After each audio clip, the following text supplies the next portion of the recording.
నన్ను చూచిన వాడు నా తండ్రిని చూచి ఉన్నాడు. చాలు. నన్ను చూసిన వాడు ఎవరిని చూసినాడంట? తండ్రిని చూచి ఉన్నాడు. ఎంత ఎంత అద్భుతమైనటువంటి మాట. నన్ను చూస్తే చాలు, నువ్వు ఎవరిని చూసినట్లు? నా తండ్రిని చూసినట్లు.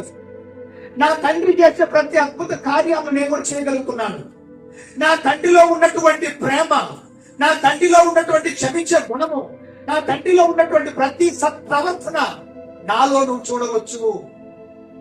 ఆయన స్వభావము, నన్ను చూస్తే దేవుని స్వభావము ఎలాంటిదని నువ్వు తెలుసుకోవచ్చు. నన్ను చూస్తే దేవుని యొక్క నేచర్ ఎలాంటిదని నువ్వు తెలుసుకోవచ్చు.